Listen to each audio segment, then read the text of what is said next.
YouTube? It's Nerdcat, and I'm back with another Nerdtastic Halloween. This costume tutorial is Frankenstein's daughter. Or at least that's what I'm calling it. I think it came out really cute and fun. If you wanted to actually wear this look as a Halloween costume, you could just wear whatever teenage thing you own. Just have fun with it. It's just a super fun makeup, and I loved putting it together. If you guys want to see how Frankenstein's daughter got all stitched up, stay tuned for this video, and let's get into it. So I put in one blue contact just to make a subtle difference. This is totally optional. I just thought it would look cool. I already put on my foundation and cover up because I didn't want to bore you guys with that again, and now I'm just powdering. So I'm blackening out my eyebrows because I really like that classic horror movie eyebrow look, because they're always very bold and dramatic, and I thought that would work really well with this type of look.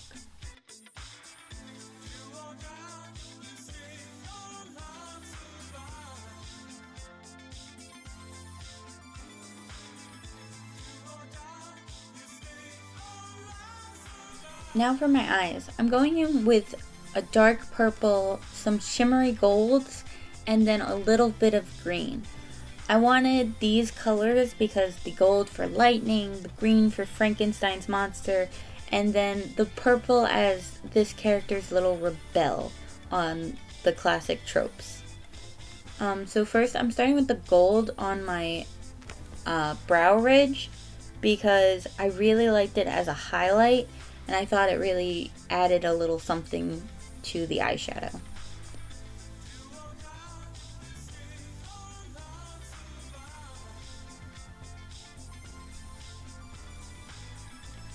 Now I'm going in with the purple right on the eyelid because I wanted that to be the darkest part of the eyeshadow to give it more of that dark, like, I'm rebelling but not really kind of feel.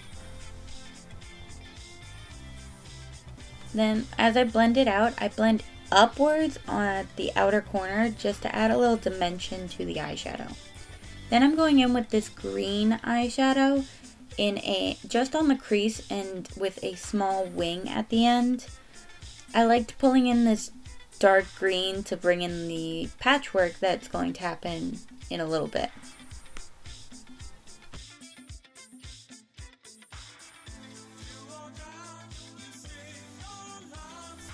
Now for my waterline, I wanted to go in with this rust colored red because I thought it would add such a cool little detail at the bottom of the eye. However, I'm leaving this in the video because I thought it would show you that sometimes mistakes happen and sometimes they pay off. So as you can see, I added way too much rust red and it made me look like a zombie. So I took some of my baby wipes and I just wiped most of it off except for closest to my eye, and then just covered up the other spot with cover up, and it actually made my eye look so much cooler. Like, it had that red rim but not too much, and I thought that was really cool. So now I'm going in with a winged liner, which I am not the best at. So if you want tips on how to do that, I highly recommend anyone else's video. But the beauty of it being Frankenstein's daughter is it can be mismatched because she's kind of just thrown together.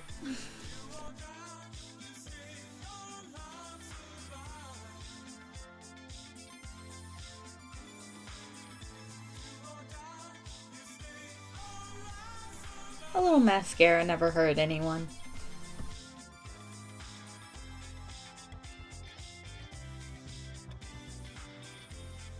So now for the fun part. I'm starting with some yellow body paint and drawing little lightning bolts coming out from the corner of my eye and the winged liner. I thought it would be a cute little detail to add. Also, it's just really fun. So I did all the lightning bolts in yellow first, and then I go back and outline one side of the lightning bolts with black, just to give it that dimension and shading. I think this was really cute, and I highly recommend drawing lightning bolts on your face.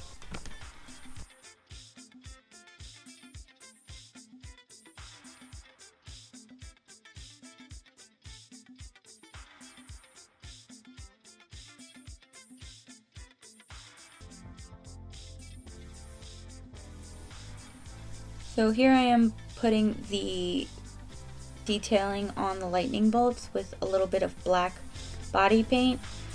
You don't have to use body paint for this. You could always use eyeliner or eyeshadow, whatever you have on hand. I just have body paint. I only define one side of the lightning bolts because it really gives it a dimension, and I think it makes the effect look a lot cooler.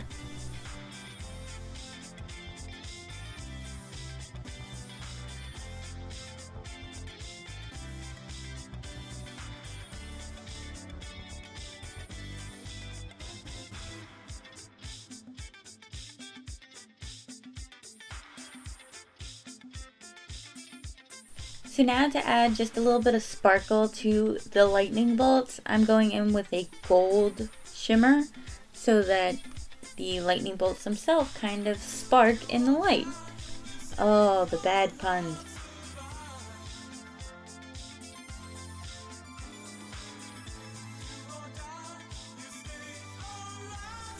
So now for the other side, I decided to do tiny stitches. So you just use a little bit of white body paint or white eyeliner and just do little stitch marks on your wing.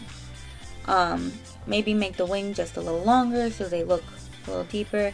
And if you shade the bottom with some black eyeshadow, it gives it a bit of depth to the stitches. So they kind of look like they're actually in your skin. Time for the real fun. Now we're gonna draw our patches. So I'm going in with red body paint and making a rough estimate as to where the blood trail and the patches are gonna be. This is totally up to you. You have creative freedom to go wherever you want with your patches. I decided forehead, around the eye, onto my cheek, and down my neck a little bit onto my collarbone. Kind of like if Frankenstein, while he was creating her, ran out of real human skin and just started throwing stuff together to finish her up. I thought it looked kind of cute and everything, so why not? Now I'm just deepening those red lines because the red lines are going to be blood, as if the skin and patches aren't completely sewn tight. So there's still a little blood and gaps in between everything.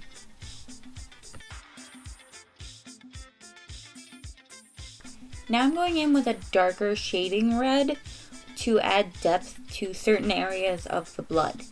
It's a really cool effect, especially in the areas where there are two patches meeting, or if you messed up in an area and it's a little bulky, then just cover it with the darker red and then it's just a bigger gap in the skin, and it really adds a really cool effect to the blood trail. Now for the patches.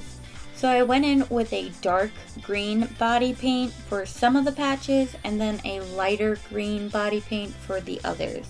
I didn't want just one color patch.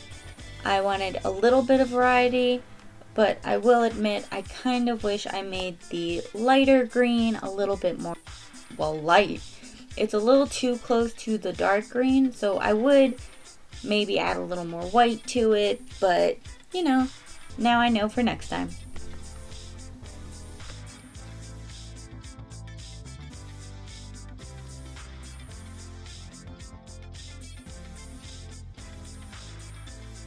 Now just filling in the rest of the gaps with the lighter green, which you can tell is lighter, but I really wish I made it just a bit lighter.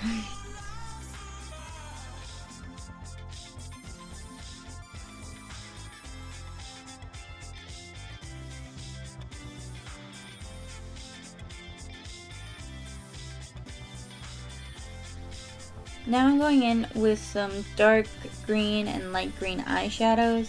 The dark green on some of the edges of the light green patches just to make them a little more dirty looking and kind of rotten.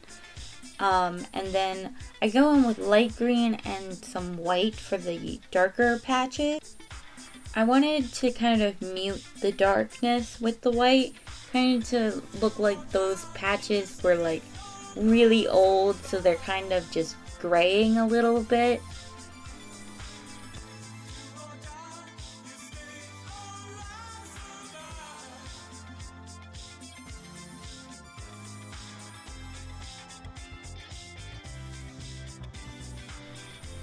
So I go in with white to try and highlight some of the edges. I'm not the best at this, so hopefully it looked good at the end. I do definitely need a little bit more practice, but hey, it's all a learning experience.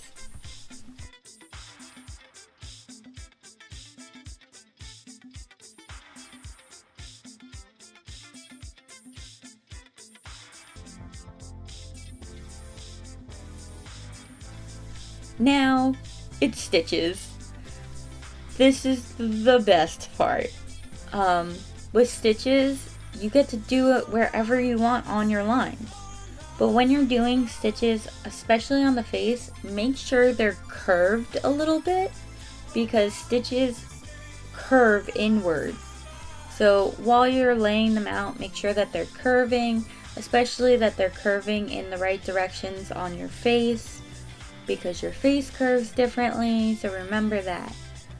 So I did a whole bunch of little X's, some just lines, and all that all throughout the thing. Make sure you get it on both where it touches your skin and where the patches meet each other in the middle, because this is all stitched together.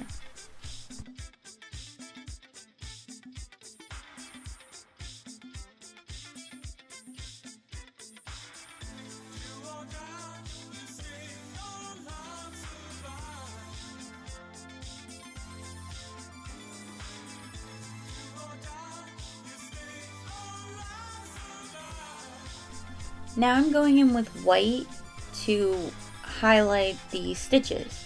The same kind of way I did it with the lightning bolts, except with white instead of black.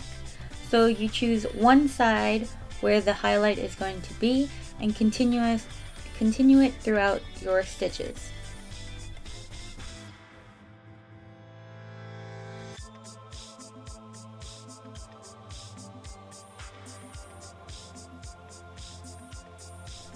This is very time consuming, so remember to take a chunk out of your prepared time for just highlighting. Now for a little more detailing, I'm going in with a dark grayish brown color and going to all of the tips of the stitches where it touches my actual skin and just shading and kind of just doing little lines and creases to make it look like it's pulling at the skin. And here's where my camera cut out. So sadly, I did not know this and finished the entire look without the camera rolling. So in a few seconds you will see the finished look, but here's what I did. I just finished detailing all of the stitches on my own skin with the grayish brown eyeshadow, and then I went in with some black eyeliner for where the stitches touch the monster skin to make the same effect. Then I added some NYX Transylvania liquid lipstick to my lips, and that's it. This is my finished product. I just used these colored hairsprays to change my hair color, and then I felt like the skin to monster gap needed to look a little more irritated, so I just took some pink blush and just brushed it around the seam to make my skin look more red and irritated in those areas. But that's it. I hope you guys enjoyed this video. Comment, like, and subscribe, and I'll see you next time for another spooky video. As always, stay nerdy, my friends. Later!